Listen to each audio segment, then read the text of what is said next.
আসসালামু আলাইকুম এভরিওয়ান, আমি নীরব হাসান। তো আজকে থেকে আমি নতুন একটা সিরিজ তৈরি করতে যাচ্ছি, সেটা হচ্ছে যে মোবাইল অ্যাপ্লিকেশন ডেভেলপমেন্ট। আর মোবাইল অ্যাপ্লিকেশন ডেভেলপমেন্ট আমাদের ইউনিভার্সিটিতেও একটা কোর্স আছে। সো সেই কোর্সের যে প্যাটার্নটা বা হচ্ছে সেই কোর্স আউটলাইনটা নিয়ে আমরা কাজ করব, যাতে করে দেখা যায় যে আমাদের ইউনিভার্সিটির স্টুডেন্টদের উপকার হয়।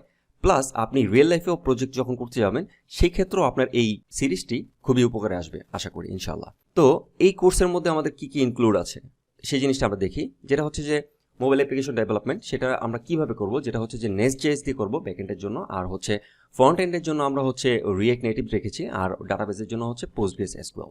তো এই তিনটা জিনিস নিয়ে আমরা কাজ করব। আমাদের যেই প্রজেক্টটা, তো আমরা ছোট একটা প্রজেক্ট তৈরি করব, যাতে হচ্ছে যে আপনি প্র্যাকটিক্যাল লাইফে গিয়ে প্রজেক্ট তৈরি করতে পারেন। প্রজেক্ট বলতে হচ্ছে যে আমাদের অ্যাপস বা মোবাইল অ্যাপ্লিকেশন তৈরি করতে পারেন, সেই মেইন আইডিয়াটা আমি দিয়ে দেবো। বেসিক আইডিয়া বলতে পারেন, কিছুটা অ্যাডভান্স লেভেলও বলতে পারেন, অতটা অ্যাডভান্স না, বাট হচ্ছে মোটামুটি একটা অ্যাপস ডেভেলপমেন্ট করতে পারবেন র কোড করে। তো এখানে একটা ফুল স্ট্যাক ডেভেলপমেন্টের একটা আইডিয়া দেওয়া হয়েছে, যেটা হচ্ছে যে নর্মালি আমাদের তিনটা টায়ার থাকে ফুল স্ট্যাক ডেভেলপমেন্ট করার জন্য। তো সেটা হচ্ছে যে ক্লায়েন্ট টায়ার, আর হচ্ছে বিজনেস লজিক টায়ার, আর হচ্ছে ডাটাবেস টায়ার। তো এখানে আমাদের ফ্রন্ট এন্ডের জন্য যেটা আমরা ইউজ করবো, সেটা হচ্ছে যে আমাদের রিয়েক্ট নেটিভটা ইউজ করবো। দেন হচ্ছে আমাদের ব্যাকএন্ড বা হচ্ছে আমাদের বিজনেস লজিক টায়ারের মধ্যে, যেটা হচ্ছে যেখানে আমাদের সব ফাংশনালিটি বা হচ্ছে কন্ট্রোলার বা যে জিনিসগুলো থাকে, সেই জিনিসটার জন্য আমরা হচ্ছে NestJs ইউজ করব। আর ডাটাবেসের জন্য আমরা হচ্ছে পোস্টগ্রেস ইউজ করব। তো এখানে আমরা যে একটা এমভিসি প্যাটার্ন নামে আমরা যে জিনিসটা জানি, এমভিসি মানে হচ্ছে যে মডেল ভিউ কন্ট্রোলার। মানে মডেল ভিউ কন্ট্রোলার মনে হচ্ছে যেটা, সেটা হচ্ছে যে আমাদের ভিউ মানে হচ্ছে যে আমরা যে জিনিসটা আমরা চোখে দেখি, সেই জিনিসটা হচ্ছে ভিউর কাজ বা হচ্ছে মডেল মানে হচ্ছে যে আমাদের ডাটাবেস রিলেটেড যেই জিনিসগুলো কাজ করে, সেই জিনিসটা হচ্ছে মডেল। আর কন্ট্রোলার মানে হচ্ছে যে ফাংশনালিটিগুলো, এর আগের বারও আমি বলেছি। তো সেই জিনিসগুলো আমাদের যেই লজিক্যাল যে জিনিসগুলো করা হয়, সেই জিনিসগুলো হচ্ছে যে আমাদের কন্ট্রোলারের কাজ। তো এছাড়া আরও অনেক কিছুই আছে। তো সেই জিনিসগুলো যেখানে এখানে আমাদের যে অ্যাপস ডেভেলপমেন্ট করার জন্য আমাদের রেস্ট এপিআই প্রয়োজন হতে পারে, তো আমরা রেস্ট এপিআই নিয়েও কাজ করব, যাতে হচ্ছে রেস্ট এপিআইয়ের মাধ্যমে আপনারা ক্রুড অপারেশন করতে পারেন। তো যাতে আপনারা রেস্ট এপিআই সম্পর্কে ভালো একটা আইডিয়া পান, সেই জিনিসটাও আমি এখানে খেয়াল রাখবো। এখন রেস্ট এপিআই জিনিসটা কি, সেটা নিয়ে আমরা ডিটেলসে পরবর্তীতে আলোচনা করব। তারপর আমি ছোট্ট একটা আইডিয়া দিয়ে দিই। মানে ক্লায়েন্ট যখন আমাদের হচ্ছে একটা প্রোটোকল ইউজ করে, যেরকম হচ্ছে HTTPS প্রোটোকল। সো প্রোটোকলের পরে হচ্ছে আমাদের রেস্ট এপিআই এন্ড পয়েন্ট। তো এন্ড পয়েন্টটা কীভাবে আমরা তৈরি করব সেটা আমরা দেখাবো। তারপর হচ্ছে প্যারামিটার থাকে।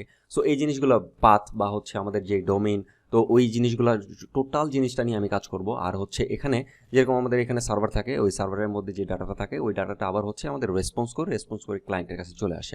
তো এর মাধ্যমে হচ্ছে জেসনের যে একটা ফরম্যাট। সো এই জিনিসগুলো আমি টোটালি ডিটেলস আলোচনা করব। জাস্ট আমি এটা একটা ওভারভিউ দিচ্ছি।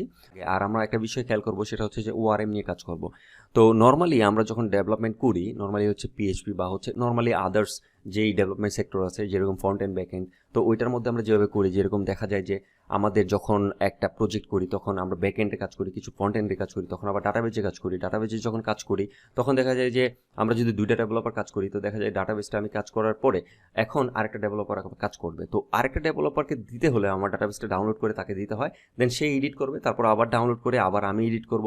এটা একটা প্রবলেম বলা যায়। তো এটা আসলে ইউজার ফ্রেন্ডলি না। তো এই ক্ষেত্রে হচ্ছে আমরা ওআরএমটা ইউজ করব। তো এই জিনিসগুলো আমি আরও ডিটেলস আলোচনা করব, সমস্যা নেই। আমাদের হচ্ছে সোয়াগার নিয়ে কাজ করব। সোয়াগার নিয়ে হয়তো বা অনেকে জানেন না, যাই হোক, এটা এখন জানা আসলে দরকার নাই। যখন আমরা প্র্যাকটিক্যালি কাজ করব, তখন আপনি আসলে ক্লিয়ারলি বুঝতে পারবেন যে আসলে সোয়াগার জিনিসটা কি। এটা আসলে আমাদের ডেভেলপমেন্ট সেক্টরে অনেক জরুরি একটা জিনিস। তো এটা আর কি সহজ করে দেয় যে আমাদের এপিআইগুলো ইউজ করতেছি, তো প্র্যাকটিক্যালি আমরা এটা কীভাবে করব, বা হচ্ছে এটা আমরা টেস্ট পারপাস আমরা কীভাবে টেস্ট করব। সো ওই জিনিসগুলো আসলে এখানে এটার মাধ্যমে আর কি আমরা জানতে পারি বা আমরা ইউজ করতে পারি প্র্যাকটিক্যালি। তো তারপরে হচ্ছে আমরা অবশ্যই পোস্টম্যান ইউজ করবো আমাদের এপিআইয়ের জন্য। তারপর হচ্ছে আমাদের গিট কোলাবোরেশন। তো গিট কোলাবোরেশন হচ্ছে যেটা আমাদের নর্মালি আমরা গিটে যদি কাজ না করতে পারি, তাহলে প্র্যাকটিক্যাল যখন যাব, তখন কিন্তু আমাদের যখন ডেভেলপাররা কাজ করবো অনেকগুলা, যখন আমি জব সেক্টরে যাব, তখন হচ্ছে যে অনেকগুলো ডেভেলপার থাকবে, এক একজন এক একটা ফিচার নিয়ে কাজ করবে, বা হচ্ছে কেউ বাগ ফিক্স করবে। তো ওই জিনিসগুলো কীভাবে আমরা মার্জ করি, তো ওই ব্যাপারটাও নিয়ে আমি একটু ক্লিয়ার ধারণা দেবো আশা করি ইনশাল্লাহ। তো এই হচ্ছে আমাদের টোটাল ওভারভিউ। এর মধ্যে আরও অনেক কিছু আছে, যেটা হচ্ছে যে আমাদের রিয়েক্ট নেটিভ নিয়ে আমি আলাদাভাবে কাজ করব। তারপর হচ্ছে NestJs নিয়ে আমি আলাদাভাবে কাজ করব।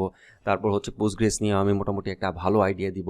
তো টোটাল একটা প্যাকেজ আমি হচ্ছে যে মোবাইল অ্যাপ্লিকেশন ডেভেলপমেন্ট করার জন্য যে টোটাল একটা প্যাকেজ প্রয়োজন হয়, বেসিক যে আইডিয়াটা, বা হচ্ছে আপনি একটা অ্যাপ ডেভেলপমেন্ট করতে পারবেন নিজে, এবং সেটা পোর্টফোলিও হিসেবে আপনি শো করতে পারবেন আপনার সিভিতে।